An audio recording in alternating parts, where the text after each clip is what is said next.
En 1998 se creó una nueva empresa. Su misión iba a ser organizar la información del mundo y hacerla accesible y útil para todos.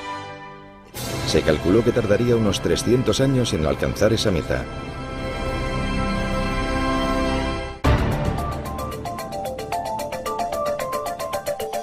Dentro de Google. Las empresas de éxito empiezan con metas ambiciosas. Y no cabe duda de que la meta de Google de organizar toda la información del mundo de manera útil era ambiciosa. Y comenzamos con Internet. Pero nuestra visión va más allá de Internet. Nosotros lo vemos abarcando toda nuestra comunicación, la forma de pensar, porque hay mucha información. Google puede haber comenzado como un simple motor de búsqueda, pero hoy día con aplicaciones como Android, Chrome, Wave, Picasa, Google Apps, YouTube, Google Ocean y ahora su propio teléfono móvil se ha convertido en el corazón de Internet. Este tsunami tecnológico se vierte casi cada día desde los equipos de desarrollo de todo el mundo.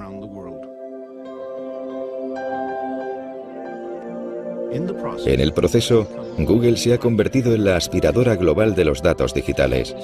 Se calcula que maneja 20 petabytes de datos al día, el equivalente a 130.000 millones de fotos o 5.000 millones de canciones en un iPod. También gestiona más de 1.000 millones de búsquedas al día, y esas búsquedas dejan una huella digital de cada persona que visita el sitio.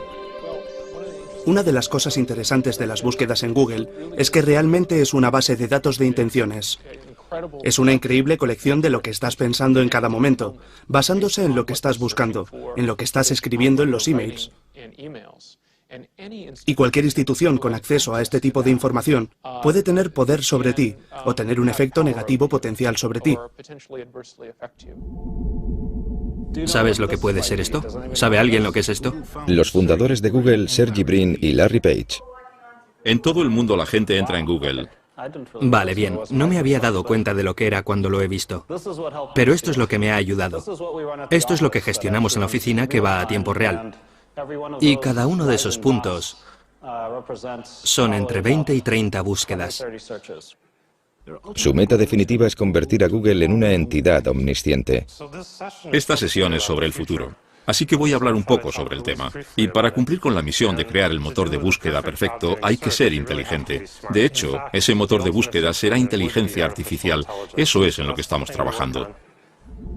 Es algo irónico que usen una imagen del ordenador rebelde HAL de la película 2001 Una Odisea en el espacio para promocionar un mensaje tan benevolente. En parte queremos hacer del mundo un lugar mejor.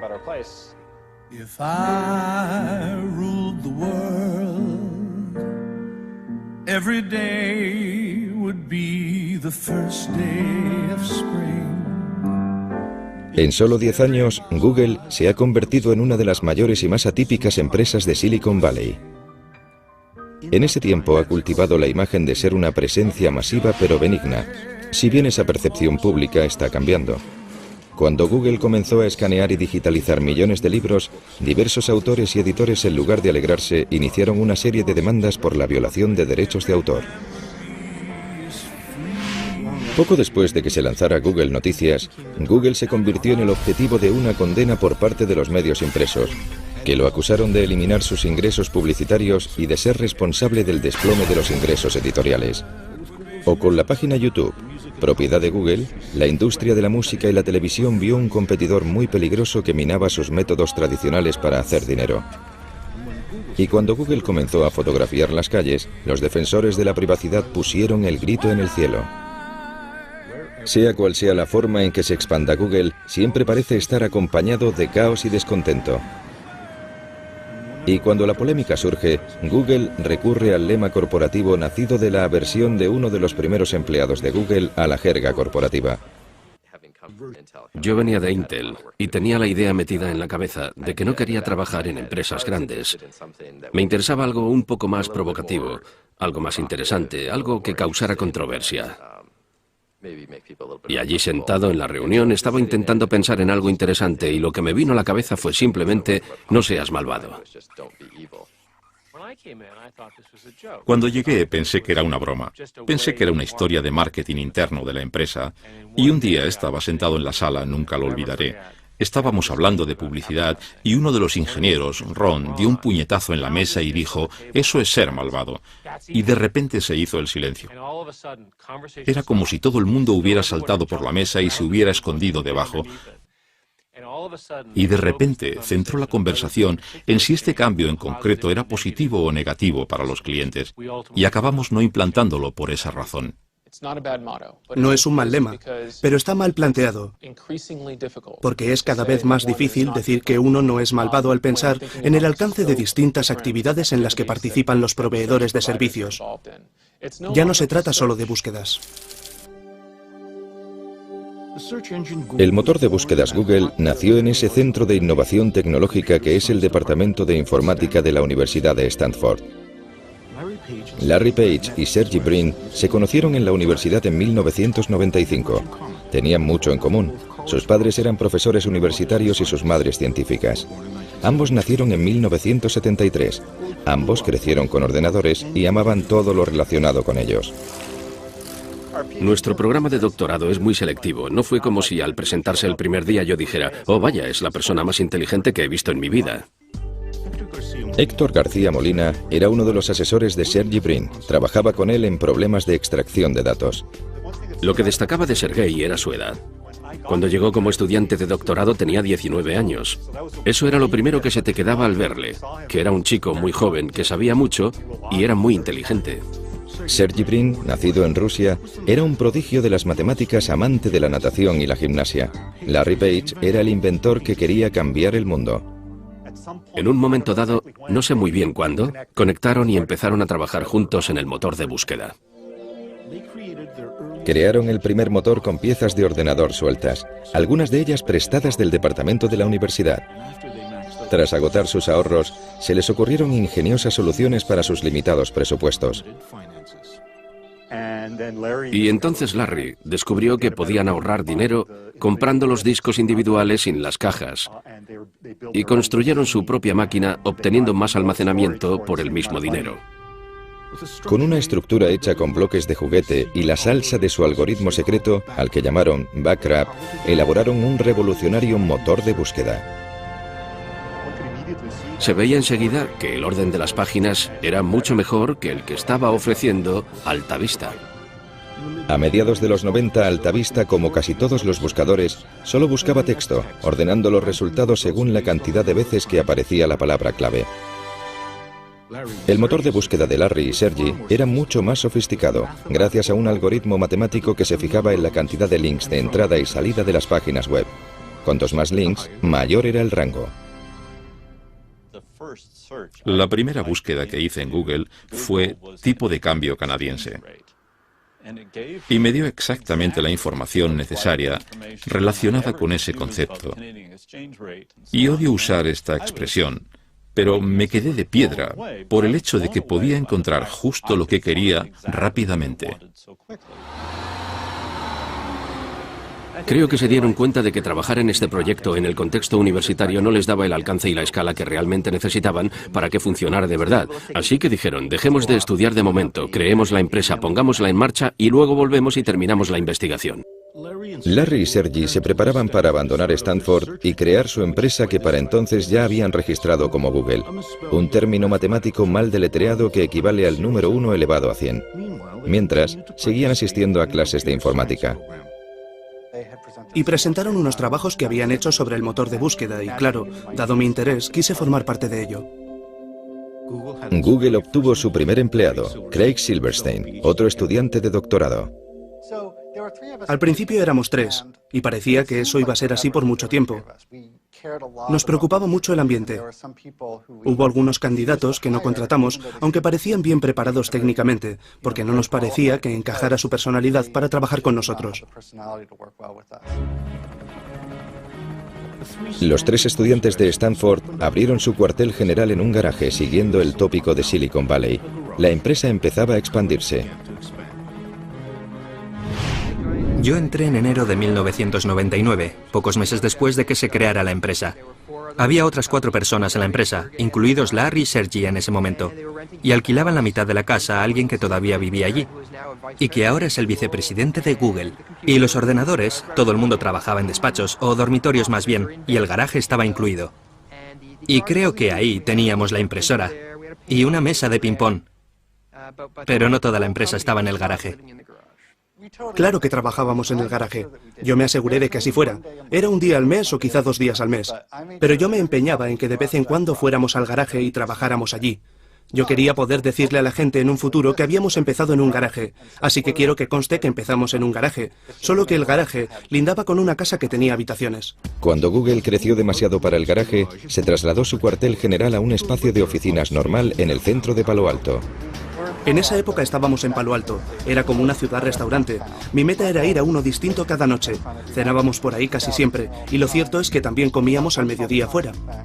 La empresa se expandía rápidamente y pronto se trasladaron de nuevo, pero esta vez tenían menos restaurantes alrededor. Larry y Sergey decidieron que sería más eficaz y rentable tener su propia cocina con su propio chef. El elegido tenía un currículum en el que constaba haber sido el cocinero del grupo Grateful Dead. Al principio me ofrecieron acciones. Yo estaba muy reacio. Hablé con mi padre del tema. Oye, papá, hay unos tipos que quieren que les dé dinero por acciones. Una empresa privada. Y me dijo, es un timo, no les creas. No les des ni un céntimo. Al contrario que otros motores de búsqueda, la página de inicio de Google era limpia y eficaz, sin molestos anuncios de publicidad. Larry Page y Sergey Brin vieron cómo su motor de búsqueda Google se hacía más y más popular, pero todavía no estaba dando dinero real, y no tenían un plan de negocios viable para que Google empezara a dar beneficios. Nuestros fundadores decidieron que íbamos a aguantar todo lo posible sin meter publicidad, pero creo que la idea brillante llegó cuando pensaron, ¿por qué no tenemos anuncios que sean simplemente texto y que no tengan imágenes móviles ni nada que distraiga? Basándose en la búsqueda, Google proporcionaría anuncios sencillos para que la gente hiciera clic sobre ellos. En octubre de 2000, Google se embarcó en un nuevo negocio, la publicidad online. Casi inmediatamente, el dinero de la publicidad comenzó a entrar a raudales, y la presión creció sobre Larry y Sergey por parte de sus inversores capitalistas. Querían un presidente experimentado que dirigiera la empresa. Larry y Sergey escogieron a un experimentado veterano del mundo tecnológico, Eric Smith. Había dirigido con éxito a la marca de software Novell y antes de eso había estado en Sun Microsystems. Pero quizá lo más importante para los fundadores era que compartía el perfil de ingeniero informático comprometido con una ambición empresarial.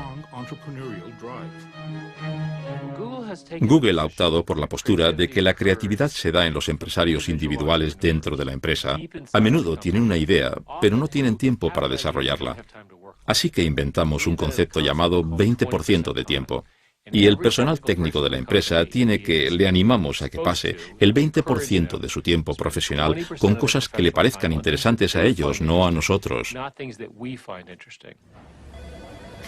El empleado número 23, Paul Bacate, creador del lema "No seas malvado", fue también el ingeniero que en un solo día inventó Gmail, un programa de correo electrónico interno para usuarios de Google. Había muchas objeciones para crear Gmail, pero una de las principales es que con el correo electrónico no se podía hacer dinero. Pero había una idea por ahí que decía que quizás podríamos hacer publicidad personalizada. Por ejemplo, si te llega un mail sobre un viaje para esquiar, te salgan anuncios sobre equipos de esquí o guantes o algo relacionado. Decidió intentar escribir algo de código para ver si era posible que los ordenadores de Google escanearan los mensajes de Gmail y mostraran anuncios adecuados. Cuando llegué al día siguiente, la gente estaba muy exaltada con el tema. No todos para bien. Algunos lo consideraban una idea terrible. Lo que recuerdo de las reuniones, que fueron hace más de un año, es el constante debate sobre las características, si este tipo de publicidad funcionaría y todo eso. Al final decidimos intentarlo. Y de hecho, cuando lanzamos Gmail el 1 de abril, fue considerado en gran parte como una broma.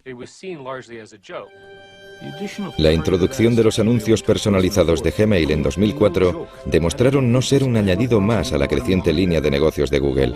Google se había convertido en una máquina de hacer dinero con la publicidad. Cuando hablamos de publicidad, la oferta pública inicial de Google ha recibido más publicidad que cualquier otra en la historia. Cuando Google se preparaba para su oferta pública inicial de acciones, tuvo que revelar un secreto bien guardado, que tenía unos ingresos y beneficios muy considerables. Aquello cogió por sorpresa a los expertos en inversión y convirtió las acciones de Google en un bien muy preciado.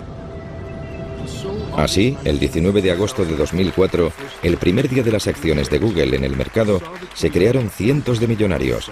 Aquellos primeros inversores y primeros empleados de Google habían dado con el lingote de oro. Para la gente que se mete en una empresa por el dinero, la OPA es muy importante. Cualquier estrategia de salida, que te compre otra persona, tener una oferta pública, lo que sea, es algo importante y hace que te replantees la vida porque has cumplido tu sueño. Me va bien. Estoy tranquilo. Soy lo que mucha gente consideraría rico. Me considero rico. Larry y Sergey estaban más allá de la riqueza. En apenas 6 años se convirtieron en multimillonarios. Su empresa, Google, se había convertido en uno de los mayores motores de búsqueda del mundo. Incluso había entrado en diccionarios como verbo. Google como herramienta tecnológica se había convertido en parte de la cultura popular. Y la percepción de los jóvenes de que la empresa era una mezcla de residencia universitaria con un paraíso friki hacía que recibieran más de 1 millón de solicitudes de trabajo al año. Vienes a Google y por primera vez te da la sensación real de que la gente sabe lo que hace y que saben más que yo. ¿Qué se siente al ser uno de los pocos elegidos para ser parte de Google?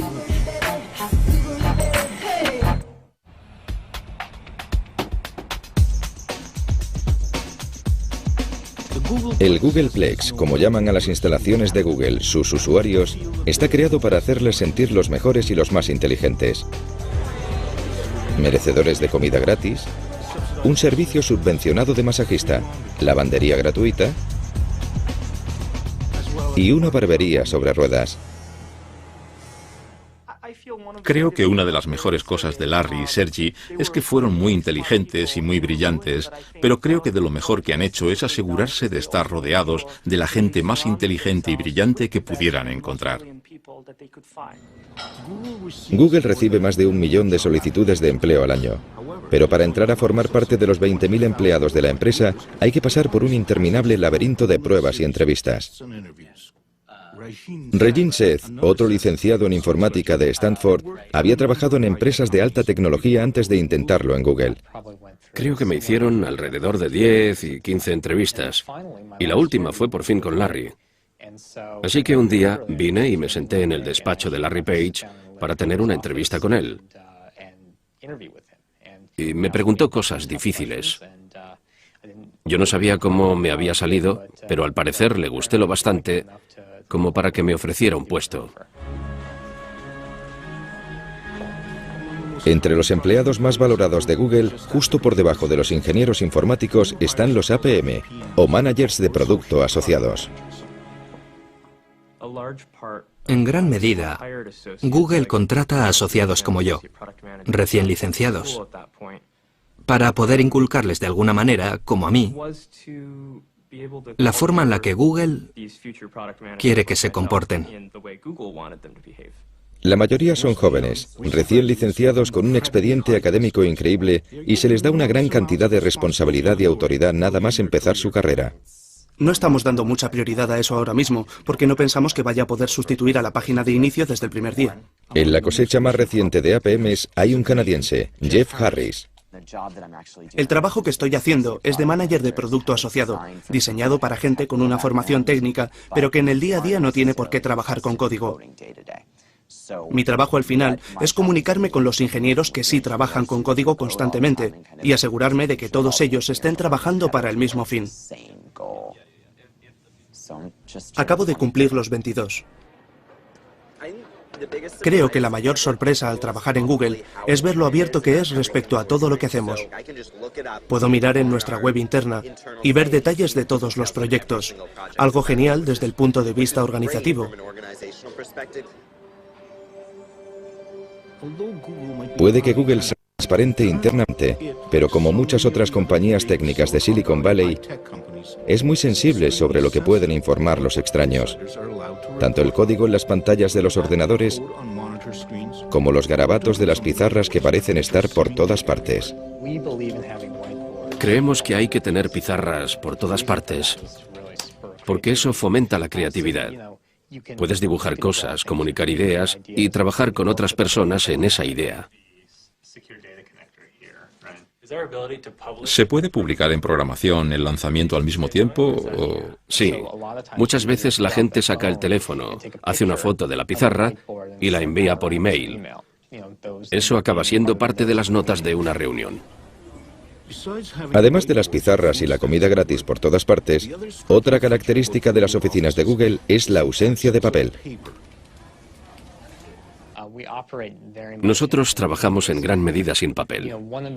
Una de las cosas que hacemos aquí es dar portátiles a los empleados para que se los lleven a las reuniones. Las notas se toman electrónicamente para poder compartirlas automáticamente con la gente. Existe un apetito insaciable por lo nuevo y lo innovador que abarca un amplio espectro de tecnologías. Google siempre está al acecho.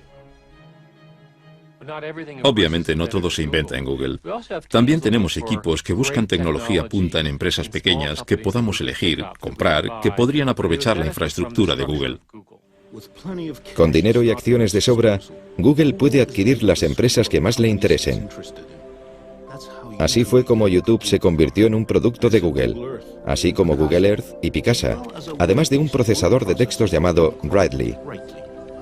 Writely era un procesador de textos online. Lo abrías como una página web y funcionaba como un Word. Google se fijó en él porque estaba consiguiendo fama. Google compró Writely y contrató a sus fundadores para que lo siguieran desarrollando. Mi experiencia ha sido como la de un niño haciendo barquitos de papel en un arroyo, algo muy divertido. Y de repente aparece un señor y le dice al niño, esto está muy bien. Toma este montón de planchas de acero y este ejército de soldadores y hazme un batallón de buques de guerra. Writely se ha introducido en Google Docs, un procesador que mueve datos del ordenador personal del usuario a los servidores de Google. Es un poco raro. Es raro. Ahora soy un señor de 42 años con la barba canosa. No soy tan mayor, pero aquí hay un porcentaje del 90%, no sé. No sé lo que es. Aquí hay muchos ingenieros jóvenes. No es que me importe, para mí es interesante. Creo que todo el mundo llega a un momento en su carrera en el que todo le parece obvio. Me gusta el ambiente técnico de la empresa. No me intimida. Soy un programador muy productivo y trabajador. Me encanta el código. Todos me temen. Así que no me molesta.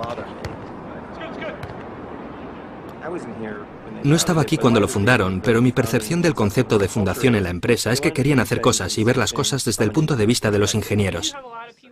Desde esa perspectiva, la eficacia quizás sea la directriz principal de un ingeniero. Hacer una nueva selección. Abres un documento de texto en Gmail y te da error. Casi todos los equipos hacen esto cada mañana. Hay una reunión general. Es muy breve, dura unos 10 minutos. No hablamos durante más de un minuto. El lápiz es la caracola del señor de las moscas, ¿te acuerdas? El que tenga lápiz tiene la palabra. Por eso son reuniones muy eficaces. Se tarda 5 minutos en contarle a todo el equipo lo que va a pasar en el día. Otra reunión en la que los miembros del equipo de Google Docs hablan de sus problemas es en el paseo semanal Writely. Creo que es importante hacer grandes cosas para cambiar el mundo. Creo que eso es lo que me gusta de Google. Queremos cambiar el mundo, queremos hacer grandes cosas. ¿Qué tiene de malo el algoritmo que tienes? El tipo estuvo editándolo 8 horas y el final y el principio están mal. Vale, no pasa nada. Tratas con decenas de millones de usuarios y grandes centros de datos y grandes máquinas. Es muy divertido. Para los aficionados a la informática, todo esto comenzó realmente en 1977 en un garaje de Silicon Valley, cuando dos ex estudiantes universitarios empezaron una empresa llamada Apple y lanzaron una revolución, la revolución del ordenador personal. El poder de este aparato se desató con todo su potencial en millones de hogares y oficinas de todo el mundo, cambiándolo todo. Pero ahora más que nunca, tras un cuarto de siglo en nuestras vidas, el ordenador personal ya no tiene ese atractivo original que tenía al principio. Google ha puesto sus miras en lanzar otra revolución, eliminar la necesidad de tener ordenador personal. quiere almacenar todos los datos posibles en sus propios servidores. Una de las cosas que creo que no se aprecian desde el principio, incluido Stanford, y que se les daba genial, es minimizar costes al crear sistemas informáticos. Y han seguido teniendo esa habilidad de proporcionar una gran potencia informática a un coste relativamente bajo. Desde el inicio, Google ha hecho que sea una prioridad fabricar lo más barato posible en materia de servidores y almacenamiento para gestionar las búsquedas de Internet. Y con el crecimiento de Internet, ha crecido la necesidad de más capacidad informática. Google crea grandes centros de datos. Usamos componentes de ordenadores personales y luego construimos sistemas especializados para poder gestionar la gran escala necesaria. La escala es vital para Google. No solo tiene acceso a una potencia casi ilimitada, sino que quizá lo más importante es que ha acumulado una ingente cantidad de datos, datos que se pueden utilizar para pruebas a escalas inusitadas para los nuevos ingenieros informáticos. Mi compañero y yo estábamos hablando de unas ideas y estábamos barajando algo que más tarde se convirtió en algo parecido a Google Bookmarks. Hicimos algunos cálculos y vimos que sería alrededor de 4 petabytes de datos aproximadamente. Tampoco es mucho. Y esa frase, 4 petabytes de datos tampoco es mucho, es algo que un mes antes de entrar a trabajar en Google me habría sorprendido mucho oír saliendo de mi boca. Esos nada menos que 4 petabytes son el equivalente a 4 millones de gigabytes, cifras tan largas que es casi imposible para los mortales llegar a entenderlas. Como la memoria aumenta en capacidad y se reduce en precio, Google está pasando a algo llamado computación en nube. La idea de este concepto es coger toda la información y ponerla en un servidor donde los profesionales la gestionen. El problema es que hoy tenemos todo guardado en los ordenadores. Se nos cae, lo rompemos, lo borramos, es un desastre. ¿Por qué no poner todo lo importante en otro sitio, que esté seguro, que esté bajo control? Está disponible siempre que lo necesitas en todos tus dispositivos, donde quiera que estés. El traslado a este concepto está iniciando una revolución en nuestra forma de comunicarnos, de trabajar, de jugar e incluso de vivir. La gente se pregunta qué va a pasar con la información personal, con los registros bancarios, con la información sanitaria, lo que sea, pero yo no lo controlo. Está ahí en alguna parte. Tengo que confiar en que el que lo tiene no haga nada que yo no quisiera que hiciera. ¿Podría ser esta nueva jugada la manera clandestina de los gobiernos y las grandes empresas de acceder en secreto a nuestros datos personales?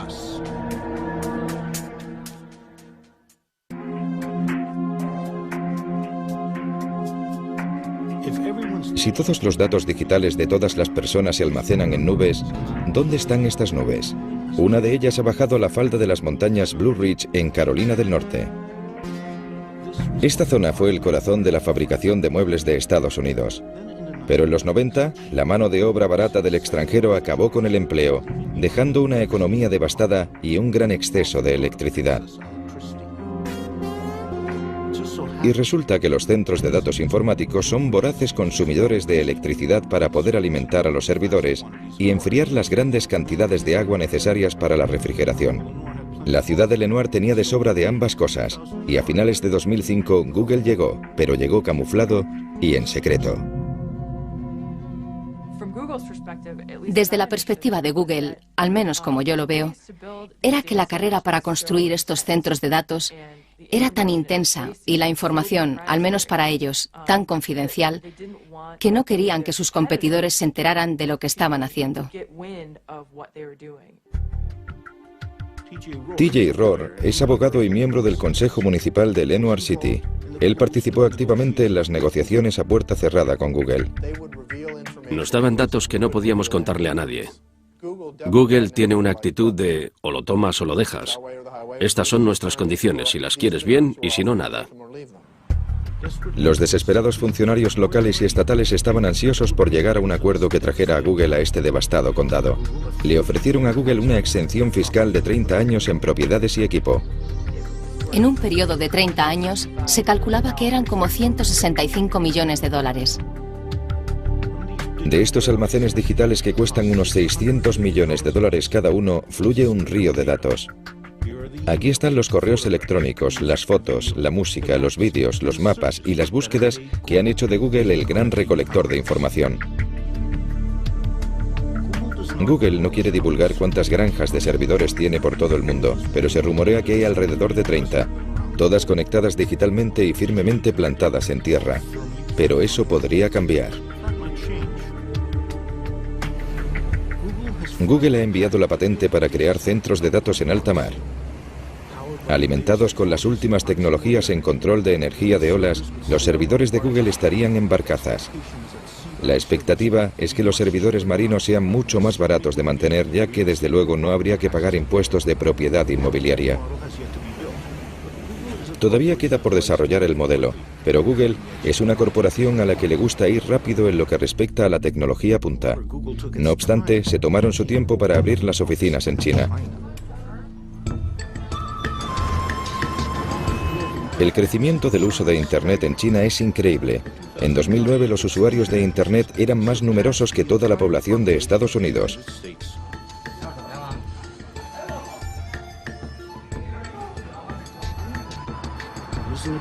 Es un mercado al alza muy complicado en gran medida por la censura gubernamental. Tardamos en entrar en China. Tardamos porque nos preocupaban sus leyes de protección de contenido. Para poder abrir las oficinas en China, Google tuvo que acceder a bloquear ciertas páginas web en sus resultados de búsqueda. El gobierno es quien decide quién atraviesa el cortafuegos chino. Para dirigir Google en China, consiguieron a Kai-Fu Lee, un alto ejecutivo de Microsoft que había estado al cargo de sus operaciones en China. En 2005, Kai-Fu Lee se encontró en el papel de Noogler o novato en Google. Cuando entré en Google, usé la palabra shock para describir lo que vi. Y creo que fue una combinación de cosas, una combinación de los valores de Google y lo joven y feliz que era la empresa. Mi meta es que el ambiente en la oficina de China sea lo más parecido posible al ambiente de Mountain View. Es imposible que sea exactamente igual, porque la cultura china y la americana son muy distintas. Nada separa más a estas culturas que los usuarios reales de Internet. El usuario medio en China tiene 25 años, mientras que en los Estados Unidos es de 42. La diferencia es sustancial y los patrones de uso son muy distintos. Los chinos son más jóvenes. Prefieren entretenimiento, juegos, música, vídeo. Hacen menos búsquedas y comercio electrónico. De la misma manera, cuando usan Internet, tienden a querer algo muy recargado y emocionante, en oposición a las interfaces más sencillas. Los cibercafés están repletos de jóvenes y muchos de ellos están aquí porque en casa les prohibirían jugar a estos juegos y ver estas películas. Lo que no parece estar prohibido ni aquí ni en casa es descargar música ilegalmente.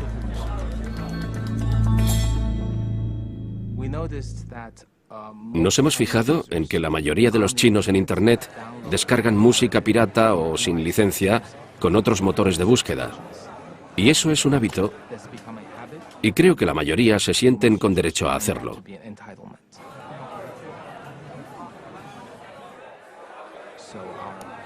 Nuestros esfuerzos por crear un pago por descarga o un servicio de suscripción acabaron con una conclusión clara: no íbamos a conseguirlo.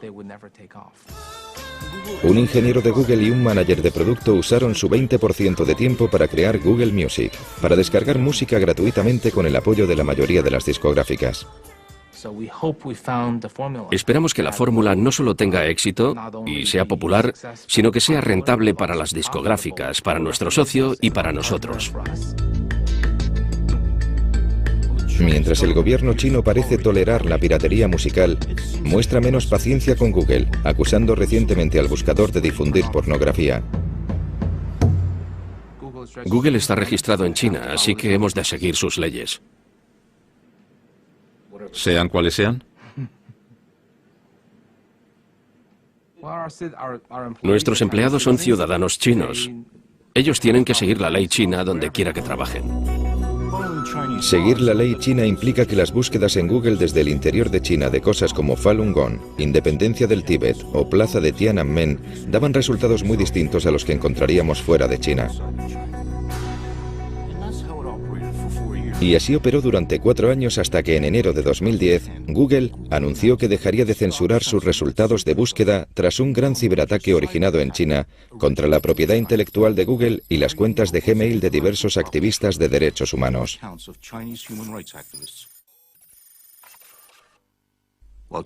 China insiste en que su ley ha de obedecerse, pero Google advirtió que si las discusiones con el gobierno chino para operar un buscador sin filtros no daban frutos, la empresa cerraría su sede en China. No obstante, no hubo negociaciones con el gobierno estadounidense cuando poco después de los atentados del 11S en 2001, aprobó una ley por la que se concedía más autoridad de vigilancia, permitiendo un acceso sin precedentes a la presencia digital de la gente. Y estos poderes son muy amplios ahora mismo. Van desde obtener el acceso a los informes crediticios sobre personas hasta acceder a sus datos de comunicación.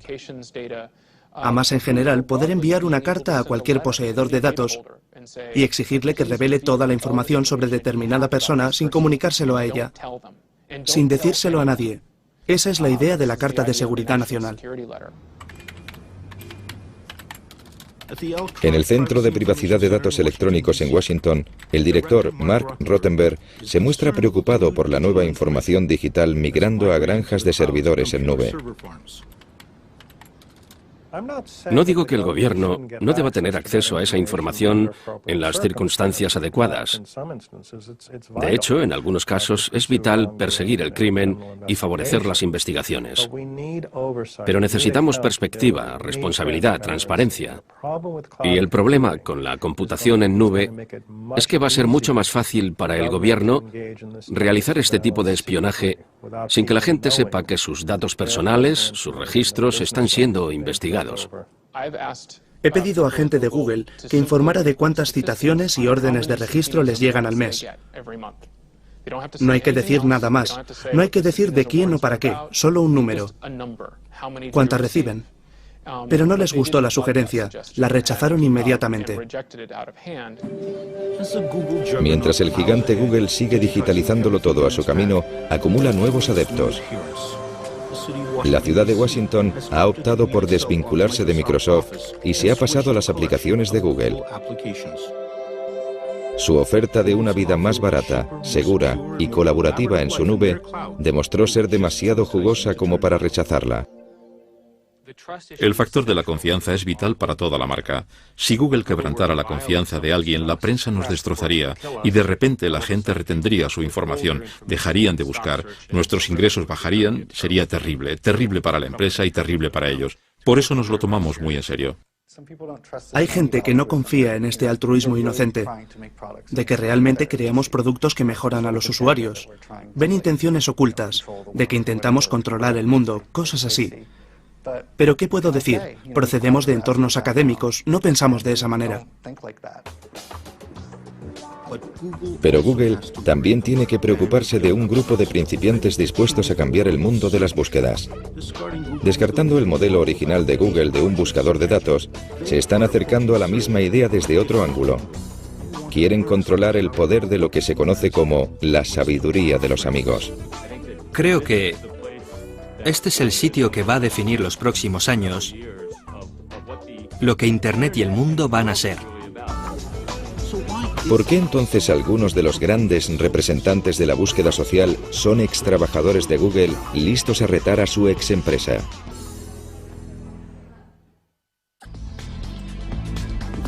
Con casi 20.000 empleados por todo el mundo, Google comienza a ver a algunos de sus primeros trabajadores marcharse a lo que ellos ven como la siguiente etapa.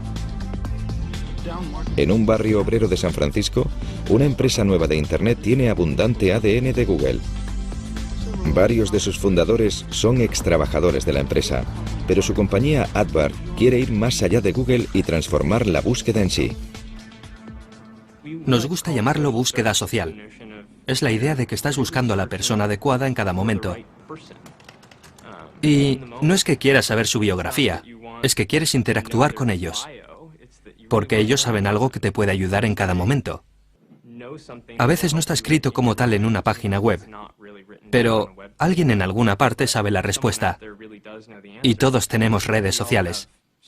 Aardvark es simplemente una herramienta que te permite utilizarlas.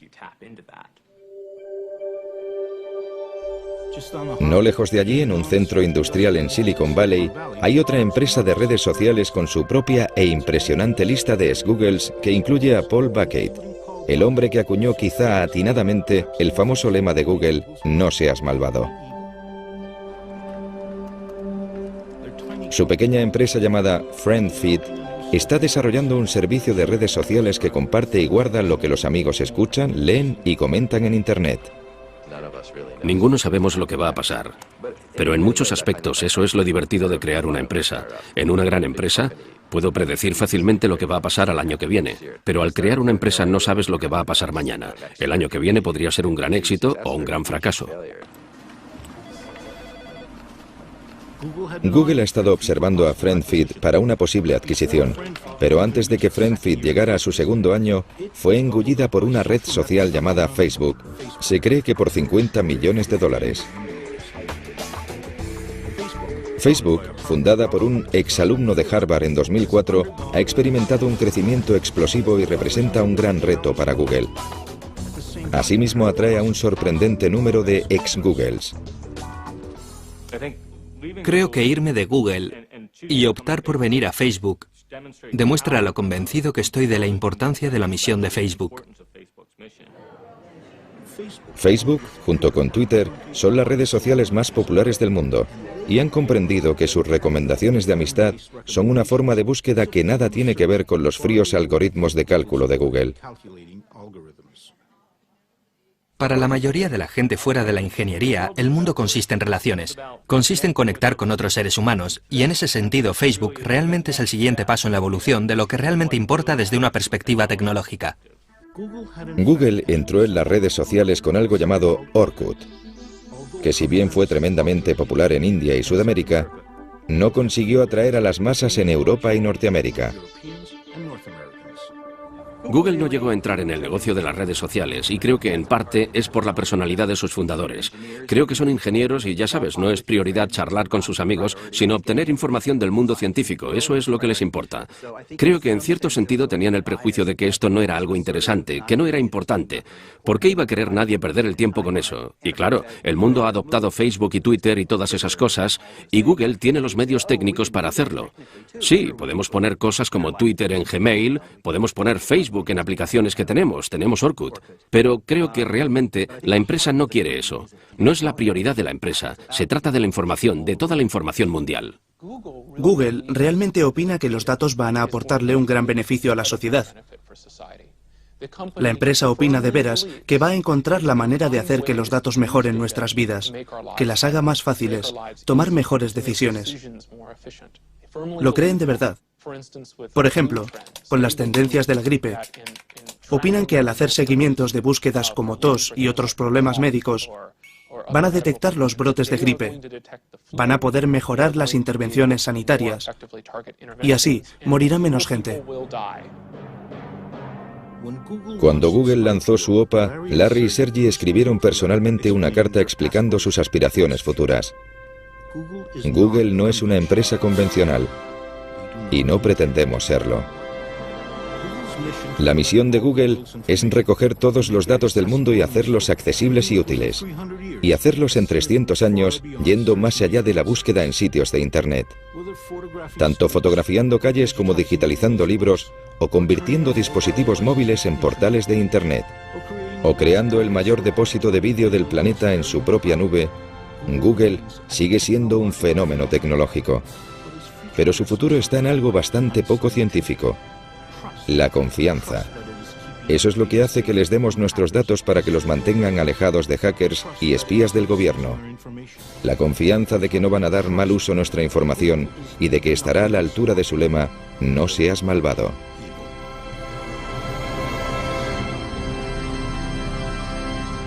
En febrero de 2010, la empresa de red social Adbark fue adquirida por Google por $50 millones. If I ruled the world, there'd be happiness that no man could end.